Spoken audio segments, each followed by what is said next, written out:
Hey, what's going on, y'all? This is JD at JDs Mancave. Uh, we're doing I'm bringing back my show, put it like that. How about that? Because I think there's some issues that need to be talked about that haven't been discussed fully or intelligently or just been covered the way that they should be covered. So I'm bringing back JD's Man Cave starting tonight, and I will be bringing back some of my guests as well. I'm gonna be bringing back Big Red, uh, Bobino probably, so we'll get them back here on the show. So y'all look forward to that. But we'll be discussing some of those issues that we used to discuss and some of the real things that black men have to face every day. Right now I wanted to come back because we're getting ready for these kids to go back to school. And that's a touchy issue with me because I think that kids, and we'll be right back with that topic. Kids are near and dear to my heart. It's two people in this world to me that you don't fool with. It's old people and little kids. But we'll talk about that right after this. We'll be right back.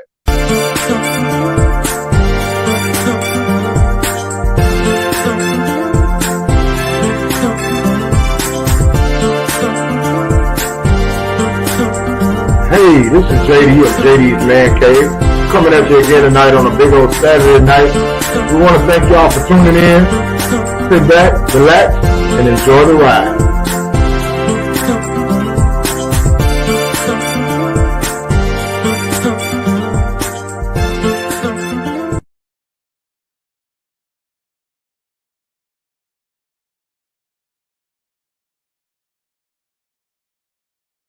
Yeah, and we're like I said, I wanted to talk about and by the way, y'all can see in the background, that's my Penny right there. She's a camera hound right now.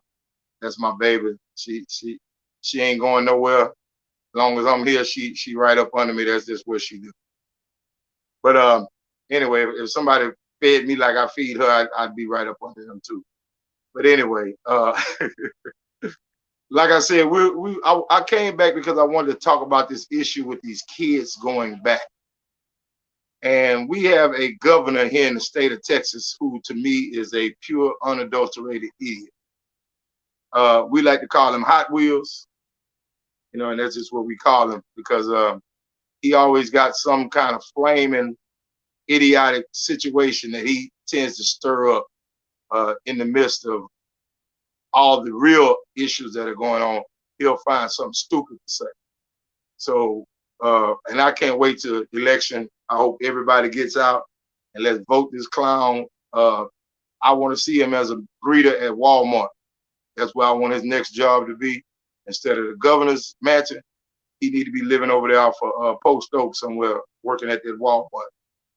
But like I said, he wants to send kids back in the midst of a pandemic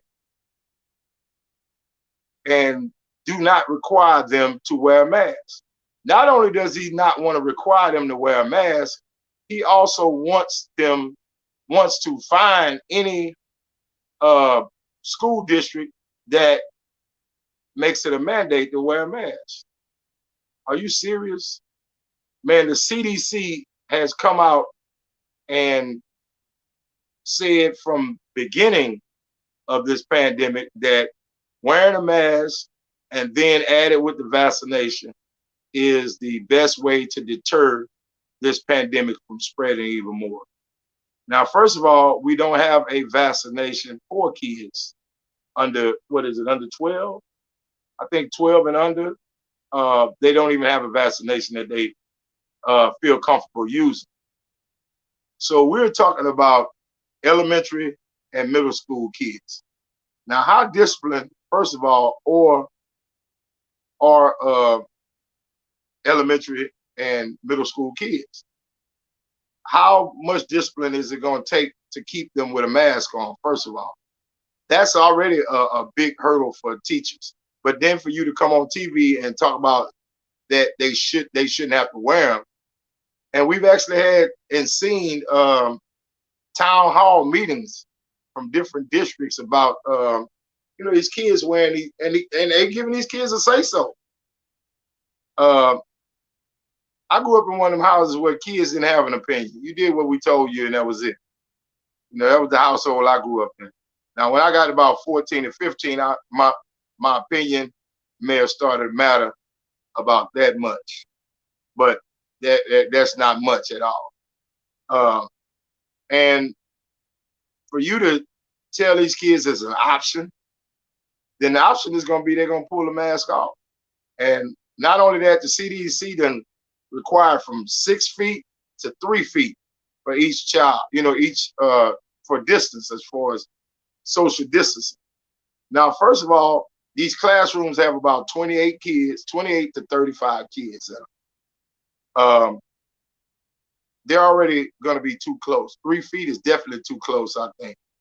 And not only that, each one of these kids is like a little petri dish for bacteria, just waiting to be passed on to the next one. They play with each other. They touch on each other. They don't wash their hands. They go to the bathroom, don't wash their hands. They touch each other's faces. They how we did when we were kids. We enjoyed each other. We played, we wrestled, we tackled, we whatever.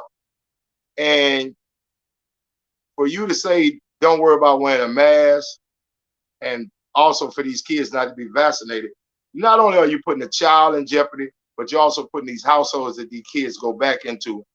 And many of us know that our households have mixed families. You may have an elderly uncle or auntie or grandmother living in that house, and we know how susceptible elderly people are to this pandemic. And not only that, it's detrimental to their health, because they are some of the leading candidates to get and suffer severely from COVID, with vaccinations or without, because of their weakened immune system, because of their age. So we want to just talk about the common sense factor. Now, and I was told a long time ago, common sense really ain't that common. If it was, there would be a lot less stupidity in the world.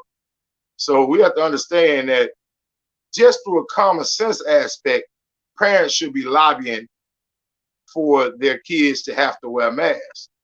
I've spoken to several of my friends who have school-age kids, and they said there's nowhere in the world they're sending their child back to school without a mask. They're going to tell their kid to wear a mask, but let's be honest, how much influence is that once that kid gets out of your eyesight? We all were kids at one time. My parents may tell me to do something one way or whatever. As soon as they don't see me, I'm doing it my way. So that's exactly still the type of kids that you're dealing with. So for the school and the district to not back up the parents' wishes and what's best for the child is purely idiotic to me. So I've even had friends talking about homeschooling their kids, taking them out of public school and putting them in programs such as K-12, or there's other public other public homeschooling that you can do, other varieties of it. So I'm thinking that the districts are going to lose kids, because I figure after the first 3 months, not like they say 90-day grace period or whatever, going back to school, we're going to start to see a great rise in children getting sick and ending up in the hospital. And they already talked about how many children are in the kids' ICUs. They have 2 beds in different counties and 1 bed in the entire state. Now, I mean, it's just ridiculous numbers that just show how rampant COVID is in the young community. And for you to send them all back to school, piled on top of one another, and not mandate that they wear masks, knowing that they cannot get vaccinated, you are putting a child, like I said, you're putting a child and those households in jeopardy. And I don't know if the American or Texas people are going to stand for it. We have a lot of things that we will go for, but we really don't like you playing with our children. And once so many kids start getting sick, they may do the governor's mansion like they did the White House when they were talking about getting Donald Trump out of there. You may see that happen down here in Texas. So I'm just hoping that, as they say, we have to pray for our leaders, and hoping that wisdom kicks in and a greater understanding becomes relevant to the powers that be, as they say. Because I don't understand why they would send children back, basically putting them in a fishbowl and letting them play with each other with no mask on and no vaccination. And we've seen how many lives just in the past year and a half, 2 years that the pandemic has taken. And for it to start being children being more of the numbers that we see rising, there's going to be a different take on that. I mean, it was bad when it was just adults basically dying. But when you start killing kids and kids start dying off because of a pandemic or a disease that could have been prevented from being spread simply by certain rules being put in place, I think you're going to see a backlash that we've never seen here in the state of Texas. And I may be one of the ones leading it, helping out at least. I don't want to, I don't want to end up like some of them folks that stormed the Capitol, that's getting prosecuted. But hey, let me tell you something. Like I said, there are two people in this world that I hate to see being mistreated, and that's children and old people. Those are the weakest sectors of our community, and for you to take advantage of them or do them a disservice really burns a spot in me. But school is going to start back. I think them bringing all the kids back to school is a little more of an economic factor being bled into this, because they want to get children back to school and parents back to work, and then the economic system back rolling like it was. So we have to understand that money still is what they say, the root of all evil. The love, but it's really the love of money. And America has a love of money. We are a capitalistic society. Everything that we do tends to be, focused on greed and gain, monetary gain rather. So that's what they're trying to do. But when these kids start dying off, what is going to be more important, money or your children? So we want to get back to the fact that we want to take as much precautions as we can when dealing with our kids, because they are precious, and as the guy said on Coming to America, I believe the children are our future. You know what I'm saying? And if you start killing off your future at an early age, then what are you really going to accomplish in the long run? So we need to understand that let's be more focused on safety and being committed to the safety of our children, rather than making sure that this economic ball that we play with keeps on rolling. So enough about that factor. You guys are, you tend to make your own decision on what you're going to do with your kids, but I just want you to understand that you need to make sure that your kids' safety is most important in your household. Another topic that I want to talk about is let's have a hand clap for Rihanna. Rihanna becoming one of the youngest black female billionaires in the world. This young lady has came into the scene, some years back. She's not a newcomer by any stretch of the imagination. She's been out for quite a while. But this young lady has parlayed her platform and her stardom into being a billionaire. She didn't do it with her music, even though her music opened the door. She was smart enough and savvy enough to understand that was just that, an opening to break through. She started her own clothing. She got a clothing line, perfume, cosmetics. She just dove into the fashion and beauty industry, which we so often don't end up getting a piece. Now, we are the biggest consumers of fashion. We're the biggest consumers of makeup, you know, beauty products. We buy more weave than probably anybody in the world. And we don't own any of the companies that produce it. We don't own any of the companies that distribute it. So Rihanna parlayed her stardom into her own company that produces, distributes, and sells at a retail level her products. So to me, for a young lady to be that savvy, I don't know, maybe she had smart people in her corner, but you know, that's smart of her to get smart people. You know, so let's just understand that. Whatever help she had, she did the right thing by making this move to set herself up. And let me tell you something, she has changed her whole family dynamics. You know, when you become a billionaire, your money outlasts you. Regardless, even you will kill yourself doing crazy stuff trying to spend $1 billion. And to my understanding, she's worth like 1.7 billion. So that's $1 billion and 700 million. So 700 million is enough, but then you got $1 billion on. Oh, come on, man, that's a ridiculous amount of money to be playing with at the age of what? How old is she? Like 20? She's like in her mid 20s, 23, 25, somewhere around there. I'm not a big Rihanna fan, but I do try to keep up with current events. So I just want to let you know that that is a great example of someone using their platform and their mindset and the ingenuity that it took for her to parlay her stardom into this mega conglomerate that she's built for herself. So I applaud any black person, let alone a black young female. And not only that, she's an inspiration to a lot of young black women out there who are trying to figure out, you know, what to do with their lives. And just as she's a shining example of what you can do if you put your mind to it and hone your craft and do what you need to do and be diligent and steadfast in trying to be successful. So I applaud her once again.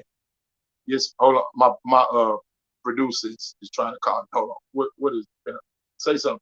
Question is, why can't men handle a strong, independent billionaire? Rich woman, rich black woman? Well, I love that question because let me tell you something. Men can. It's them little boys that dressed up like men that can't. See, a real man understands his woman's ambition, his woman's drive, and he applauds it and celebrates it with her. You know, when you get you a real man, you get you a best friend, you get you a cheerleader, you get you a support team, a one-man support team. You know, and he's gonna show up and understand that when you shine, he shine. You know, that's what real men do. Like I would never have a problem with a woman who has more money than me, woman that makes more money than me. That's not a problem, especially if we're in love and we're cohabitating and taking care of one another. Because money isn't everything in a relationship. Now you gotta have money to have a good, happy relationship. But the thing that's most important in a relationship is communication, support, honor, loyalty, and all these things. And money doesn't buy any of those. So a man understands that he has to bring all those things to the table if he's not making as much money as his woman. And that's cool. That doesn't make you less of a man. That just makes you less in the financial forum. But a real woman and a real man together, even if she makes more money than him, she will still understand that he is the man and the leader of the relationship. You know, she won't use her money as I run this. You know, because if you take that money and I run this as a role, then you're going to cause that man to rebel because you're trying to emasculate him. And a real man is not going to allow you to emasculate him.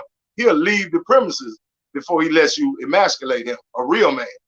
Now, if you got a little boy who's just trying to hang on to your money, he's going to sit there and let you can get up and slap him in the morning if you want to. But a man, you slap him, he gone.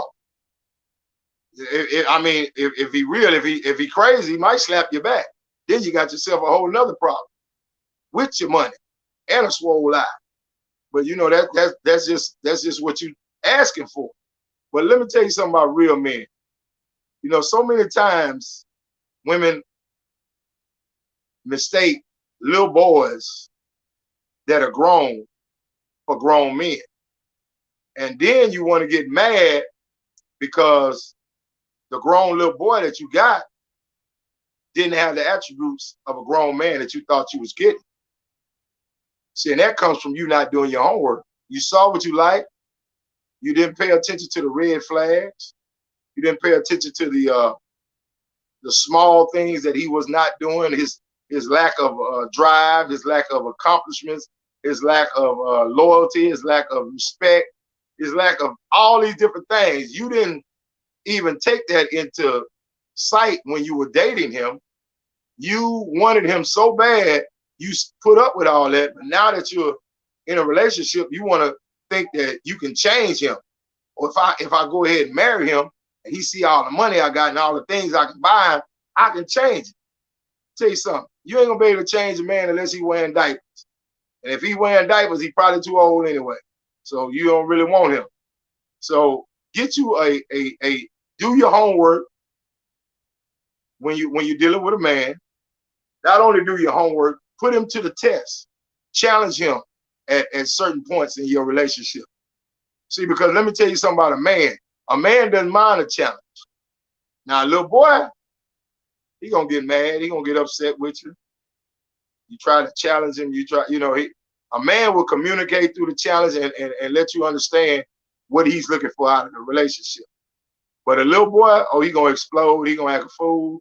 You ever seen that kid throw that tantrum on a cereal aisle? You end up with you a grown man throwing a tantrum on a cereal aisle in your living room. So you got to understand that. You have to understand that you have to do your homework and your research to get what you really want. Just because sometimes women are settled just to say, I got a man. And you got a man, he wears size 38, 32 in pants, or 40, 32 in pants or whatever. So yeah, he pretty good size dude. He grown. He, a 1XL or 2XL shirt. So yeah, he big. He big. He a man. He grown. You know what I'm saying? In age. But is his mindset grown? Is his ambitions grown? Is his knowledge grown? Is his wisdom there to accommodate that size and that stature? And in many cases, we'll get that guy with that stature, but we won't get the one with the mindset to go along with the stature. You end up having a 6 foot, 235 pound 12-year-old at your house. And then you want to understand, why is he acting a fool? Because he's 12 in the head. He never grew up. First of all, you got him from his mama house. He was 30 years old living at his mama's house, telling you he take care of his mama. No, he not. He living over there because he don't want to go get no bills and pay rent somewhere. That's why he's there. So no, if you gonna pull a man out of his mama's house, guess what? You finna become his mama. And you got to deal with the same thing his mama had to deal with. Getting up to him, left his shoes, the clothes in the living room. He done left, he ain't washed no dishes. You done told him, he want to take you to work, drop you off in your car, and ride around all day with his homeboy, drinking and smoking, chilling, go and see another girl in your car. All that. You signed up for that, though, because you pulled him out of a situation where that's what he was able to do in the first place. He was doing that with his mama. He was at his mama's house. He come home when he feel like it. He ain't have to pay no light bill. He ain't have to pay no gas, no water, none of it. He don't know nothing about no bills. The first don't mean nothing to him but a new month. Real man know the first don't never sneak up on him. The first of the month come, he got all his money ready, set to the side, waiting on them bills. The bills ain't got to wait on him. He waiting on the bill. So as soon as they hit that mailbox, guess what? Shooting it out there. Like, look, them little boys be like this in the strip club. Grown man be like that with his bill, sending out that dope, take care of it. So there's a big difference in that. So There's no real man that's really worried about a strong black woman. I mean, black women been strong all our lives. I mean, most of them were raised by strong black women, had to be strong because the man took off. You got to be strong. Black women have become strong out of a necessity, not because they want to be. I'll tell you something about, I can tell you that because my wife is a strong black woman. When I met her, she was a single parent raising 4 kids on her own. So tell me she wasn't strong.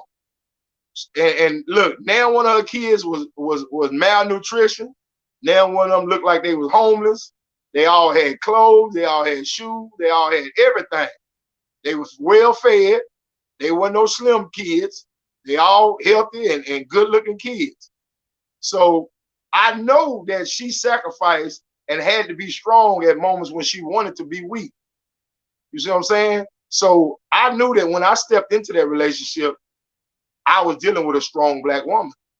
But the thing was, I also knew I was dealing with a fractured and hurt black woman because she had been let down so many times by men that she thought were men and found out they were grown boys. They were 6 foot tall, 240-pound 12-year-old that she was dealing with. And, you know, she had no help from them trying to raise their kids, you know, because so many times men want to, oh, that's your child. No, that's our child, fool. I didn't lay down and have this baby by myself. But men have been running from responsibility since the Garden of Eden. So let's understand that.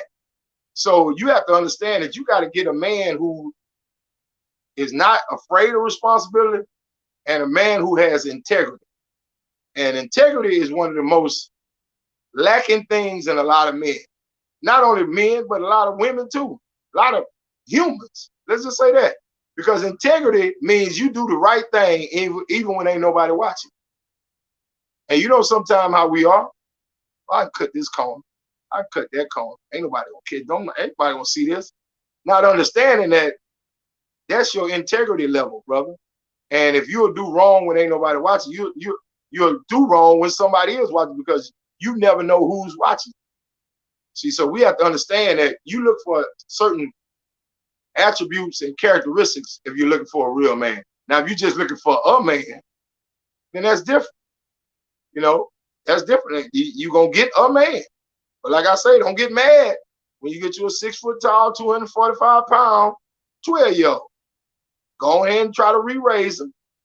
Go ahead and make sure you got his, you know, he at the house while you at work and the kids at school, he over there drinking all the Capri Suns and playing PlayStation.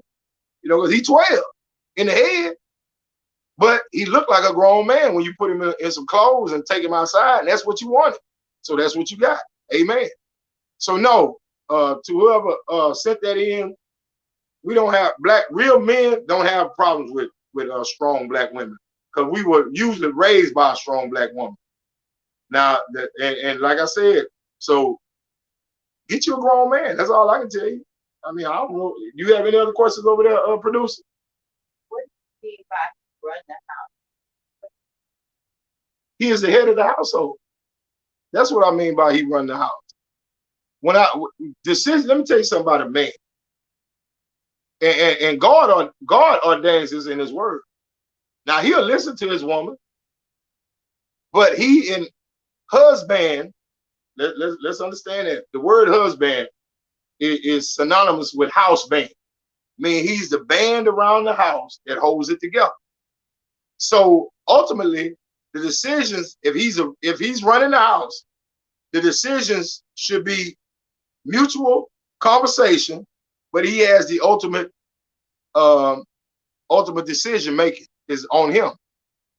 And what I mean by that is when God tells a woman to submit to her own husband, when you submit to something, you have to trust it and honor it to be submissive to it. Now, the thing is, if you submit to something that's abusive to you or neglectful to you, then you submitted to the wrong thing. That ain't your husband. That's not the house band. That's not what's going to hold your house together. More than likely, that's what's going to tear your house down. So let's understand that we have to, you know, when we have to not be scared of words like run the house. What do you mean run the house? Yeah, he runs the house. The man of the house runs the house, whether he makes more money or not. If that's who you chose to be with, that's who runs the house. You know, so that's just plain and simple. But you have to understand, you have to get a husband who understands the role that he has in your life. Because, see, first of all, a man, I'm just going to say me, but most brothers that I know, my age or younger, some that have really committed to being married and being in monogamous relationships, understand that you have to get you a woman who trusts you enough for you to fail. Now, you want to understand what I'm saying about trust you enough that you can fail? I know that if I ask my wife to do something a certain way, she's going to do it the way I asked her to do it. Understanding that if it does not work, when she does it the way I asked her to do it, she trusts me enough to come back to me and tell me, hey, look, I did this the way you told me to do it, but it didn't work. Now the trust comes where she has to trust me that I'm going to say, okay, fine, I'll fix it. And then I'll go and fix it. You know, that's the kind of relationship you really want to have in a marriage. At least that's what I want out of a marriage. And so many men are looking for the same thing. You have to get you somebody who trusts you enough to do what you ask him to do, the way you ask him to do it, and trust that if it fails, you'll fix it. You're man enough to fix it. First of all, you got to be man enough to accept, hey, man, I did it the way you did it, the way I did it the way you told me to do it, and it didn't work. So now what you going to do? That's how your wife should be able to come to you and you not get mad. Because, hey, if she did it the way you said, then that's, hey, now the responsibility is on you. Now, a little boy in that situation is going to be like, well, I ain't tell you to do it exactly like that. I said do it. And he's lying because you did it exactly the way he told you to do it, and it didn't work. Now, you being a woman, you knew it wasn't going to work, but you did it the way he said anyway because you're trying to be his woman, his wife, and you're submitting to your own husband. Now, in doing so, you have let a clown lead the circus. You've all of a sudden found out. But now you got to trust Krusty the Clown to fix it. And that's where the problem starts coming in. Because 9 times out of 10, he didn't have a backup plan. Let me tell you something. A real man has a plan, a backup plan, and then a backup to his backup plan. That's how we think. That's just what you have to be when you're grown, because so many times there's going to be some, you know, and we know it. Men, my dad used to say it all the time. We put out fires as they go, as they pop up. And if a little fire pop up over there, I go and put it out. Fire. Now, we didn't expect these fires, but we got to be ready for them just in case, because you never know what dynamics will shift in our black community at any time. You may walk in there and deal with the wrong white person that day, or the wrong person who ain't loving their job today, and have to deal with a certain situation that you should not have had to deal with. But if that's the case, then you have to go back and reevaluate and come up with your backup plan and try to make that work. So that's where that comes in. I got another question from the producer, y'all. Hold on. Shouldn't the marriage be a partnership where she is weak, strong, and takes up that, and where she is strong, she has that. Right. For example, if a man is horrible with money, beautiful money, he takes care of the finance. It should be a partnership. You're absolutely right. You're absolutely right. Marriage is a partnership. Don't get the wrong partner. That's the thing. Let me tell you something. What is it we always scream? Teamwork make a dream work. That's the same concept like a team, like a football team. You have never seen a team send 11 quarterbacks out there. Never. Even though even though the quarterback is probably the best athlete on the team, they're not going to send 11 quarterbacks out there, because they got to have somebody who block. They got to have somebody who can catch the ball. They can run fast. Somebody who can pick up the blitz. They got to have all that. Then they got to have the quarterback who can sling the football 60 yards down the field because another man on the outside ran 60 yards past his coverage. So yeah, you're right. It is a teamwork thing, but that's where team dynamics come in. Okay, you said that the husband makes the ultimate. He can just do that. I didn't say that. That's not what I Okay, what said. did you I say? said even if he doesn't make the most money. That's what I said. No. I did not say that. Look, let me tell you something. If you got a husband that don't know what he's doing, by all means take over. Or your whole family going down the drain. That's just all it is. If you pick the husband who does not know what he's doing and he's proven it time and time again that he don't know nothing, either get rid of him or get you somebody that do or take over the reins. One of the three. That's it. That's all you can do. I mean, I would never tell you because a man is a man, let him be stupid. Really? I'm gonna follow what the Bible even talks about the blind leading the blind. They both gonna fall in the ditch, ain't they? Why I'm gonna walk with you and fall in the ditch? Well, especially if you're an educated black woman who has her stuff together. You know, sometimes you'll get caught up in the what do you call it? Razzle dazzle. Oh, he looked good. Look at them shoes on his feet. Look at man, that might be his last dime he spent on that suit and and he stayed with his mama in the basement. You know what I'm saying? So that is not good financial decisions. First of all, let's talk about that. I think they will prefer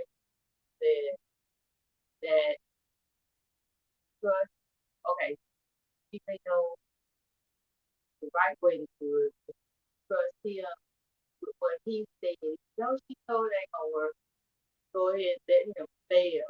No, I didn't say let him fail. I said what I said was this.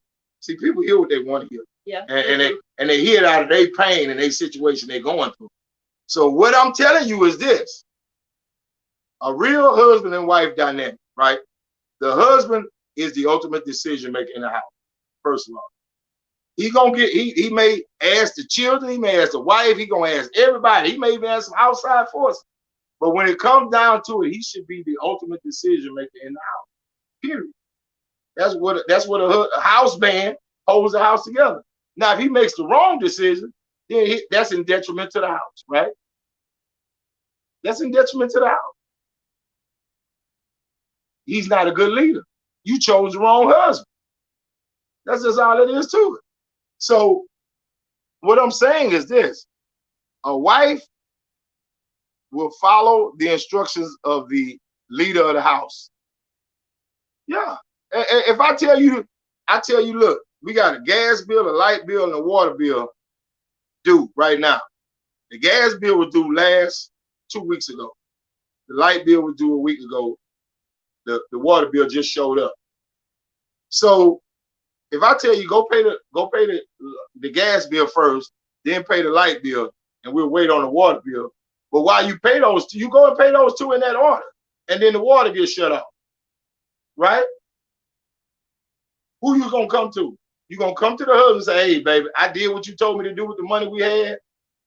The water got shut off today. Well, they just sent the bill last week. I know, but the water got shut off today. Ain't no other discussion other than what are you finna do about getting this water turned back on? And a real man gonna listen to him and be like, okay, baby, don't worry about it. I got it. And he gonna go out and cut yards. He gonna go out and flip whatever he can do, hustle. But he gonna come up with that water bill money and get that water turned back on to keep his house together. Okay. That's the example that I have used. That's nice. Okay. So what if they could have just wanted the husband way and listen to the wife? If the wife is good with his wife is good with money. He's just do that. He's good with money. Right? Right. Understand. They sit down and she say, this money, we go here, this money, we go here, this money, we go here. If the husband speaks up, he can trump logic and do what he wants to do. I think no, see, if you listen to what I just said. No, it's not me. No, I'm just saying. But I'm not you, I'm saying if you listen, them people out there, listen to what I'm saying is if the light bill was due 2-3 weeks ago and the gas bill was due a week ago, or the water, I mean, gas bill was due a week ago, and the water bill just showed up, logically, you're going to pay the one that's the oldest. That's logic. Then you're going to pay the one that's next. Now, your money that ran out, you ain't got no money for the water bill right now. So you paid those two, and you waiting to get the money together for your water bill. But the water got cut off while you was waiting to get the money together. You did exactly what your husband told you to do. Now you got to trust him enough that you say, hey, baby, I paid these two bills because that's what you told me to do first. But our water cut off. Now, what you going to do? A little boy going to get mad. What you mean? What I'm going to do? A real man going to tell you, baby, don't worry about it. I got it. And get up right then and go start getting that money together for that water bill. You see what I'm saying? That's the logic I'm talking about when it comes to a man's decisions, being the ultimate decision on how things are run in the house. Now, woman takes care of the household. No, don't get me wrong. She takes care of the raising of the kids, how the house is decorated, how it's set up, all that type of stuff. That's just how it goes. But a man has a role as the ultimate decision maker in the house. Now, he don't need to be coming home talking about, baby, put that couch back over there. That ain't none of his damn business where that couch is. Sit down on it. Long as his pillow, you know me, all I tell you, I don't care what you doing here. Long as my pillow is in there in that bed, I can lay on it and go to sleep. I'm good. Now, if you move my pillow, I'll throw my pillow. What's the comment? Go ahead. The comment is, for women, women know how to pay bills. They don't need instructions from their husband on how to pay bills. Some don't. Let's say that. Oh. Not all. But see, ain't y'all always on Facebook screaming about, all? Why you saying all? Like I said, some need some guidance. Because you got some women out here, you give them a checkbook, they'll eat it. They don't know what the hell to do with it. They don't know how to balance no checkbook. That baby ain't never had no checkbook. That baby had look, some babies never had nothing but an ATM card. And that's a Cash App card. It ain't even a real bank account. So don't play with me and act like all of y'all are just highly intelligent and Amazonian and all the wizards of the world, because some of y'all dumb as a stick. And that's just all it is to it. So I mean, so you need a man that can financially help you out. Because if not, you're gonna be stuck in a rut. So let's not just get it twisted and act like y'all the superior knowledge in every household in America, because that's not the truth at all. You might know how to put on eyeliner, but you don't know how to balance a checkbook. You don't know how to make sure the car maintenance is up to date. You'll forget to get AAA and then call me crying and hollering about your car broke down on the side of the road. And I'm at work. So why didn't you get AAA like I asked you to do? Oh, well, I use that money to go get a wig. I use that money to go get me some new shoes. Well, use them new shoes and walk on to the house then, since you didn't use it for the AAA. That's that. You could be handled like that. Now, a real man gonna come get his wife, but that is definitely a comeback. I asked you to get AAA. We get AAA every year. How did you forget? But you act like y'all the wisdom of the household. No, you're not all the time. Come on now. Let's just be real. Now y'all act like all daddy did was drop off. I almost said it. Like he dropped off something and you was born and he wasn't no more good after that. That's not how it worked. Daddy did some things in that household to make that household run good. If you had a real daddy who was a real man. Now, if you didn't, then yeah, all he did was drop something off and left and bun off and went and drop something off somewhere else. That happens too. But we're not talking about all. You can't say, I ain't saying all women this or all women that. I ain't saying all men this or all men that. You have to understand that these values and the different perspectives and that I give on my show come from my life and what I've seen and what I've been around. I was a barber for over 20 years. So I dealt with all different kinds of men, all different kinds of women coming in there with their little boys to get their hair cut. So I know what's out there in the world. I ain't green to it at all. I grew up right here on Herschelwood. So I done seen some foolishness. So don't tell me about what about the woman who did. Yeah, what about her? If she got one of them kind of men that ain't got no sense, then she chose wrong. Plain and simple. Bottom line. I can't put no sugar on it. I can't put no salt. I can't put no seasoning on it and change it from what it is. That's just what you got. You got what you got because that's what you settled for, or that's what you want. He looked good enough. His shoulders was wide enough. His arms was big enough. His mustache sit on his face just right. But his head was a box of rocks. So deal with that box of rocks and keep him looking good. And just put a stick in his back and prop him up like a big old dummy and let him sit there when your people come over like a bobblehead. Yeah, that's what you wanted. You got your bobblehead, good looking bobblehead. So handle your business. That's all I can tell you. So many of us wanna ask God for things and don't wait on God to give it to us. We go get it ourselves. Then you want to curse God because you got what you asked for. You got what you wanted, brother. Not what you needed, not what he was going to send you, but you hurried up and got in God's business and ended up getting what you wanted. Now you don't want it. Now, look, it's so easy to get married. It costs what? How much is a marriage license? $16? Something like that? $16 for a marriage license. So is it? I can't even remember. It's been so long ago. I can't even remember. But I know it's cheap.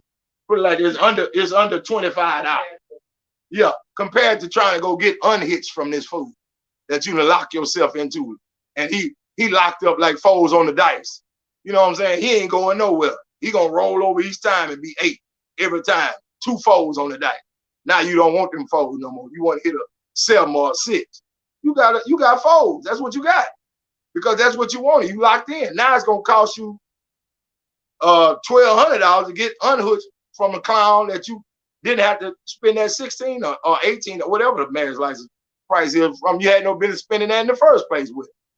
So don't cry when you get what you got. Huh? You can't cry. You can't cry.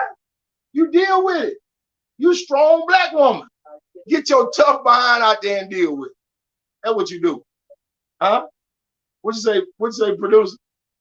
Get a divorce. I mean, say your $1,200 up and go get you a divorce. And look, pick you another nut off the tree. That's what you do. Don't pick none of y'all nuts. But no, I say things in a joking manner just to kind of lighten the mood. But we have to understand that when you're dealing with relationships, there's a lot of dynamics that go into relationship. Me and my wife have known each other for a little over 4 years. We've been married for a little over 3. And we are still learning one another. And the thing is, you have to get with somebody who understands that you ain't gonna know it all, and you gotta understand that they ain't gonna know it all. But you are willing and have enough love and mutual respect for each other and loyalty to each other to be patient with the learning. Because both of you still learn. Me and my wife still learn each other. It's a lot of things that I do that she don't like. There's a lot of stuff she do that I don't like. But we are willing and patient enough and understanding. And first of all, you have to have a marriage that's full of grace and mercy. The same things we ask from God, we got to give it in our marriage. You ask God for grace and mercy for all that foolishness you've done. Remember them nights that you was a little too drunk and got behind the wheel anyway? Or the nights you was a little too drunk and woke up with somebody you didn't even know who that was? And you had grace and mercy and you went to the doctor and wasn't nothing wrong with you? Or you went outside and your car didn't have no dents in it? You still drove straight down the line? That's grace and mercy. That's God's grace and mercy on your life. You got to have that same type of grace and mercy when you make these foolish decisions in these marriages and dealing with each other. Because I'm going to make some dumb decisions. She going to make some. That's just how it is. But I have to be loving enough. Love is it ushers in grace and mercy. Put it like that. Real love ushers in grace and mercy. So we tend to holler about I love you, but you can't stand each other. Let them do one thing wrong. They get up in the morning and leave the cap off the toothpaste and you lose your mind. They can get up in the morning and put the toilet paper roll on coming down instead of coming up, and you lose your mind. So that's not any kind of grace and mercy. So you have to understand that at all times in a real relationship and a real marriage, you will have to show grace and mercy the same way God does with us. Because believe me, if we got everything we deserve, I wouldn't be sitting here talking to you right now on this video. I'd have been gone. Because let me tell you something. I thank God I didn't get what I deserved some nights, some evenings, some days. You know, there's a lot of you know, things that I did that I had no business walking away from and still being able to breathe. Now I was caught in some situations. As they say, I've thrown myself on the crap table a couple of nights with females, not understanding that you know, anything could have been transpired, you know, could have been transferred to me, and thank God none of that ever happened. But you know, we tend to not get good understanding. I tell my wife all the time, communication is good, but understanding is the greatest thing you want to get out of any back and forth situation. You want to get a good understanding, and I want to have a good understanding before we leave this right here. So, you know, just deal with it accordingly. As I can tell you, don't go out and get you a 6 foot tall, 245 pound 12-year-old. And then you won't have a lot of problems in your life you'll be able to avoid. But let's go on to what I like to end my shows with, and that's called hood shenanigans. Hood shenanigans are anything that you see in the hood that you know ain't right. For black neighborhoods, we accept anything. We let it slide. We understand that, hey, they ain't got it all. You know, we tend to dismiss wrong behavior, put it like that.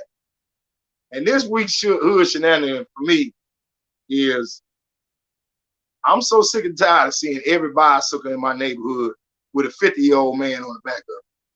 Kids don't even ride bikes no more. They can't. Because you done took off, ran to the store to go get a 40 ounce on that baby bike, and they ain't came back none today. So I don't even see kids no more in the neighborhood riding. We were outside last year, buddy of mine. We were outside Christmas morning. He was at his mother's house. I was at mine. We was outside Christmas morning, sitting out just talking and laughing and understanding. We just happened to look up, and we both thought about it at the same time. We said, man, ain't no kids outside. It's 8:30 in the morning on Christmas morning.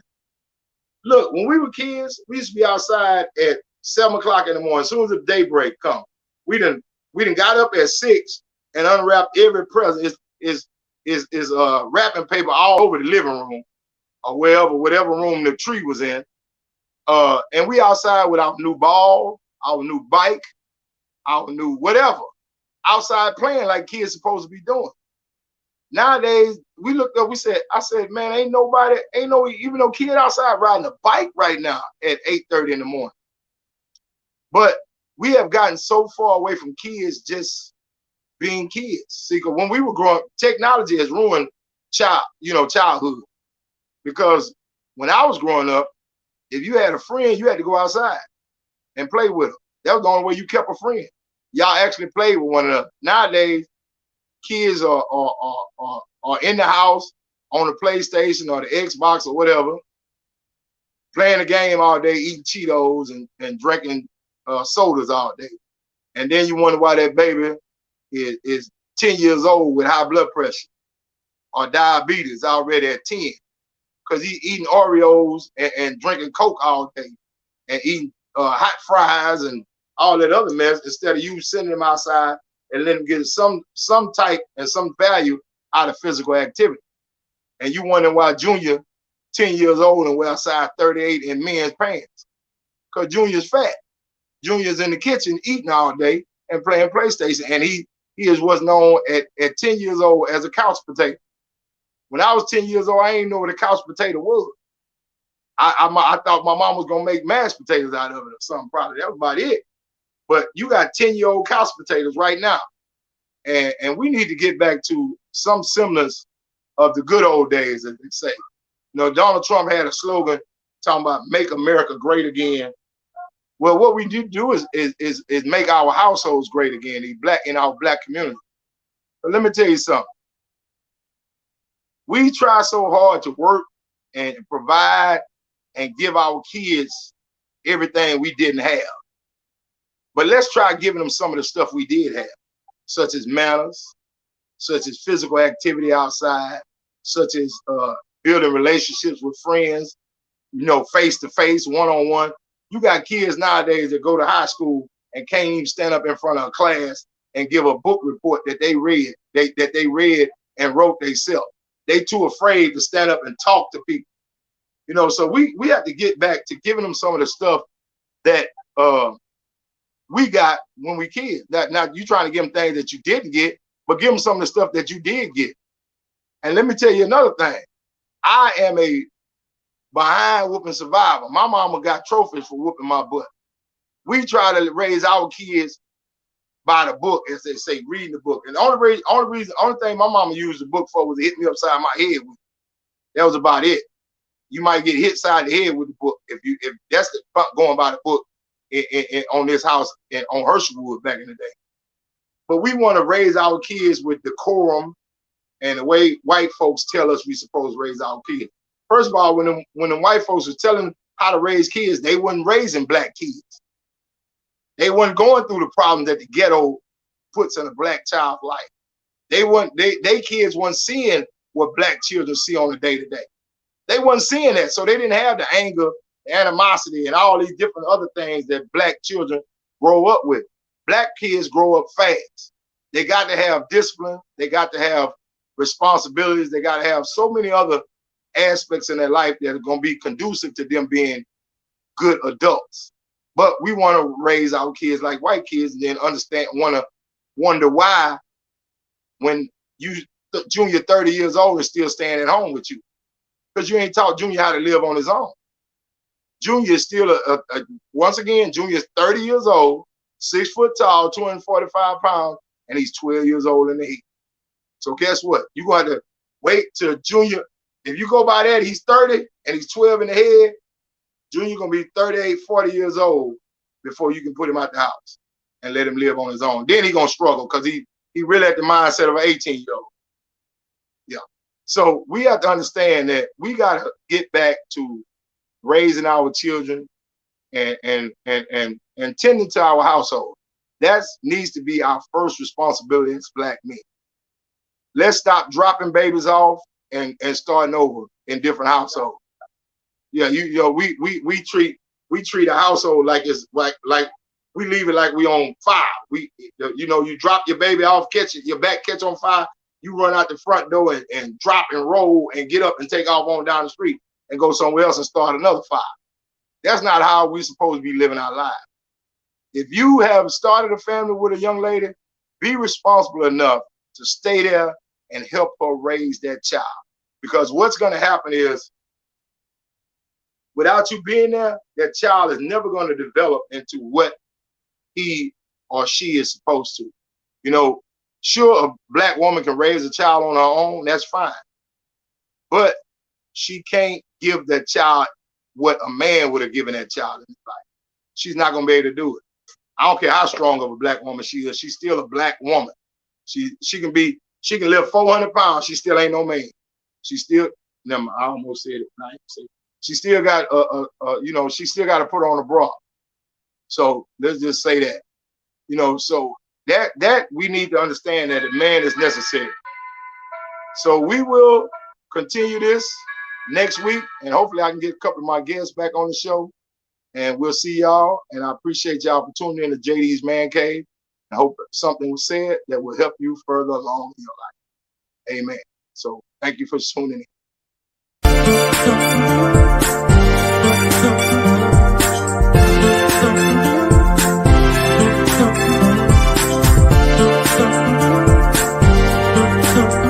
Hey, this is JD of JD's Mancave, coming at you again tonight on a big old Saturday night.